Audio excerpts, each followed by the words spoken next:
E aí, galera, tudo bem com vocês?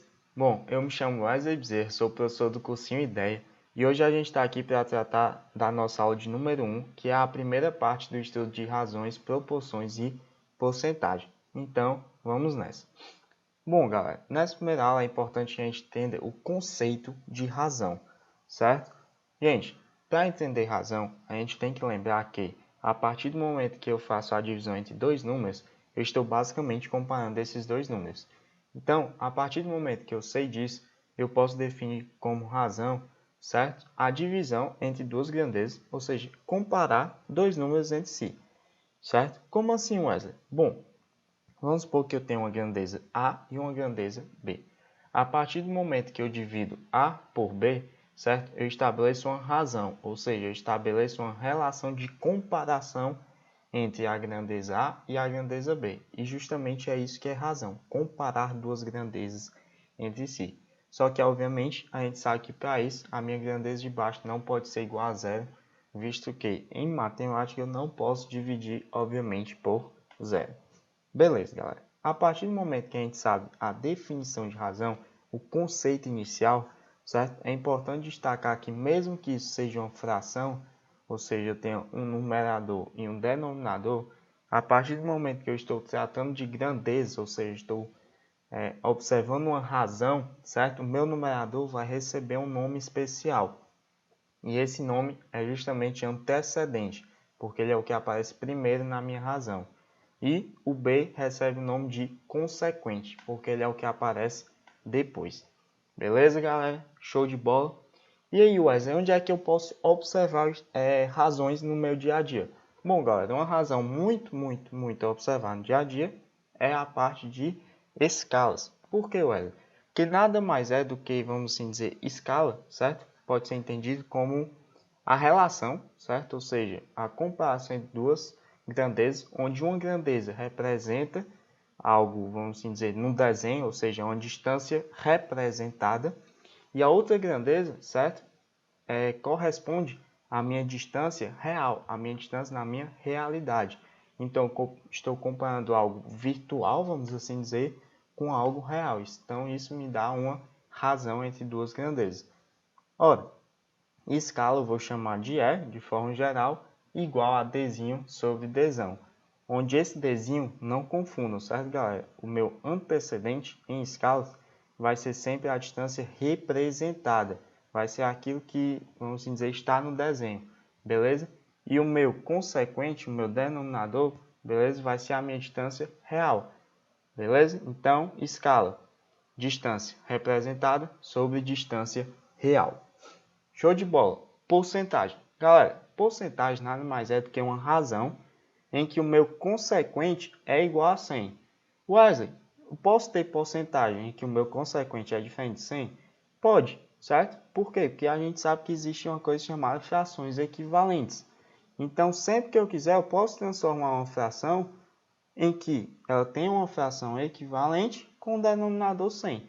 Então, entendam, porcentagem nada mais é do que eu estar fazendo uma comparação de um número em relação ao 100, certo? Ou seja, o meu consequente da minha razão é o 100. Vamos lá para alguns exemplos. 17 em relação a 100. Galera, o meu denominador aqui, o meu consequente já é 100. Não preciso fazer absolutamente nada, certo? Então, isso aqui está dizendo que é uma parte de 17 em relação a 100. Então, 17%. Obviamente, de forma decimal, se eu tenho dois zeros, basta que eu volte a vírgula duas vezes. Então, isso vai me dar exatamente 0,17 ou 0,17. Beleza, galera? Outro exemplo, 12 dividido por 15. Wesley, tu me disse que o consequente tem que ser igual a 100, aí não é. Show de bola, galera. O que é que eu posso fazer? Posso dividir, normal, 12 dividido por 15. Vou fazer minha divisãozinha lá bonitinha, vou chegar nesse resultado aqui, ó. 0,80. Show de bola? 0,80. Transformo na forma de fração, duas casas decimais. Beleza? Aqui, ó, 80 dividido por 100. 80 em relação a 100, 80%. Matei a questão. Show de bola, posso fazer a divisão sim. Mas eu também tenho a estratégia de usar a fração equivalente. 12 dividido por 15, se eu dividir em cima e embaixo por 3, é 4 quintos. 4 quintos, se eu multiplicar em cima e embaixo por 20, é 80 dividido por 100. chegue no mesmo resultado de 80%. Então, lembre-se, a gente pode efetuar a divisão direta ou pode achar uma fração equivalente com o meu denominador igual a 100. Beleza? 1/3. Gente, 1/3, se eu fizer a divisão normal, certo? 1 dividido por 3 e tudo mais, vou achar um valor de 0,333, onde é uma dízima periódica. Se eu aproximar isso aqui para apenas 4 casas decimais, certo? Eu vou ter 0,3333. Ora, transformando isso em uma fração equivalente com o denominador 100, eu passo a vírgula duas vezes para a direita e o meu denominador se torna 100. Então, isso é equivalente a 33,33 sobre 100, ou seja, 33,33%. Então, não esqueçam, porcentagem nada mais é do que eu comparar em relação a 100, ou seja, o meu consequente da razão é 100. O meu denominador da fração é igual a 100. Show de bola, galera? Então, vamos seguir. Proporção. Gente, a gente acabou de ver, certo? Que é possível uma fração, certo? Ter várias outras frações que deem o mesmo resultado, que é o que a gente chama de frações equivalentes. No caso, quando a gente está analisando grandeza, né? São razões equivalentes. Beleza? Ora, a partir do momento que eu observo que duas ou mais razões estão dando sempre o mesmo valor, certo? Estão resultando em um mesmo número, essas razões são ditas equivalentes, certo? A expressão que relaciona essas razões, que é justamente a expressão de igualdade, vai ser chamada de proporção, certo? Então, vamos supor que eu dividi x por y e deu igual a k. Show de bola. Dividir w por z também deu igual a k. Ora, k é igual a k sempre. Então, x dividido por y é igual a w dividido por z. Essa expressão de igualdade de x está para y, assim como w está para z, é o que a gente chama de proporção, certo? Então, ó, escrevendo naquela forma que a gente aprende logo quando está estudando divisão, né? X dividido por y igual a w dividido por z. Gente, observa aqui, ó, o x e o z estão nas pontas dessa minha expressão, né? Nos extremos. Então, por isso, x e y recebem o nome de extremos. Se eu observar o y e o w, eles estão no meio da minha expressão. Então, o y e o w vão receber o nome de meios. Show, galera! E eu percebo que, analisando essa expressão, certo? De igualdade entre duas divisões, show de bola. O que é que eu percebo? Que x vezes z está dando y vezes w. Ou seja, xz igual a yw. O que é que eu percebo? Que o produto dos extremos, x e z, está dando igual ao produto dos meios, y e w. E isso é o que a gente chama de propriedade fundamental da proporção. O produto dos meios é igual ao produto dos extremos.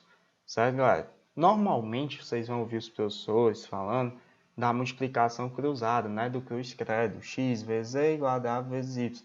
Show de bola. Isso nada mais é do que a propriedade fundamental da proporção. O produto dos meios é igual ao produto dos extremos. Wesley, eu vejo isso no meu dia a dia. Vamos lá, galera. Vamos lá. Quando eu estou analisando duas grandezas, Wesley, que são grandezas? Vamos supor assim, características, certo? Que eu quero analisar. Por exemplo, vamos supor que a gente vai ver lá na frente, força e aceleração. São duas grandezas, certo? E aí, ó, o que é que acontece? Eu posso observar duas grandezas e perceber que a multiplicação dessas duas grandezas está dando sempre o mesmo resultado. Só que eu posso perceber que a relação entre outras duas grandezas, certo? Vamos supor o volume de garrafão de água e o preço, certo? Vamos supor que o volume e o preço, a divisão entre eles está dando sempre o mesmo valor, certo? Está dando sempre o mesmo valor. O que é que eu percebo, gente? Quando isso acontece, certo? Eu vou chamar isso de grandezas proporcionais. Como assim, Wesley? Gente, sempre que eu analisar duas grandezas, certo? E o produto entre elas, ou a razão entre elas, ou seja, a divisão entre elas, der um resultado que não muda, ou seja, der um resultado constante, eu vou dizer que essas grandezas são proporcionais, certo? E esse resultado, por ser constante, obviamente vai ser chamado de constante de proporcionalidade. Por que de proporcionalidade? Porque indica uma proporção entre duas grandezas, certo? E também existe outro nomezinho para isso, também pode ser chamado de termo de proporcionalidade. Usualmente, nas nossas questões, quando a gente está trabalhando matematicamente, é costume utilizar para a constante de proporcionalidade a letra K. Beleza, galera? Então, ó, vamos seguir. Como eu tinha dito, nosso exemplozinho, segunda lei de Newton, força igual a massa vezes a aceleração, certo? Gente, observa aqui, ó. Vamos supor que eu tenho um corpo que não muda, é sempre o mesmo corpo. Se é sempre o mesmo corpo, certo? A massa dele é constante. Só que pela segunda lei de Newton aqui, ó, a massa, certo? É dada por força dividido por aceleração. Gente, se força dividido por aceleração está dando igual a massa do corpo, certo? E eu disse que a massa do corpo é constante, certo? Então, a divisão entre a grandeza força e a grandeza aceleração é constante. E o que foi que eu disse bem aqui? Que quando a divisão ou produto entre duas grandezas é constante, são grandezas proporcionais. Então, com certeza, aqui eu estou dizendo que a força é proporcional à aceleração. Show de bola, Wesley. E aí, ó, mas tu tá me dizendo assim, esse símbolozinho novo aqui. Gente, esse símbolozinho novo indica o que, ó? Proporção. Então, força proporcional à aceleração. Show de bola. Mas eu nunca vi esse. É muito difícil a gente trabalhar com essa expressão, com esse símbolo. Concordo. É mais comum a gente trabalhar com igualdade, galera. Então, ó, o que é que eu vou fazer? Eu vou partir de uma proporção, força proporcional a A, ou seja, força proporcional à aceleração, e vou chegar em uma igualdade, força igual a massa vezes a aceleração. Só que como é que eu chego nessa igualdade? Aí eu quero que vocês nunca esqueçam disso que eu vou falar. Sempre que eu quero transformar uma proporção em uma igualdade, eu multiplico um dos lados da minha proporção por uma constante. Ou seja, no nosso exemplo anterior da lei de Newton, força proporcional à aceleração. Quero transformar isso aqui na igualdade. Peguei, multipliquei a aceleração por uma constante K. Só que a gente viu que essa constante K, que depende do corpo, qual é a propriedade de um corpo que resiste a uma força atuando sobre ele? É a massa. Quanto maior a massa do corpo, mais ele resiste a uma força. Então essa constante é justamente a massa. O que é que eu percebo aqui, ó? Força, que era proporcional à aceleração, virou força igual a massa vezes a aceleração, onde essa massa é a minha constante de proporcionalidade, certo, galera?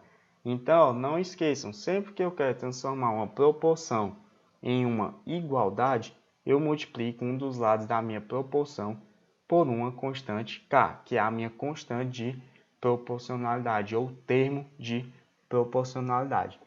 Show de bola, galera!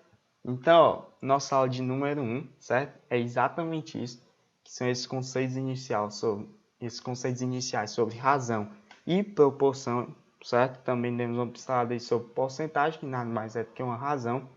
Eu agradeço demais a atenção de vocês. Espero que vocês tenham ótimos estudos.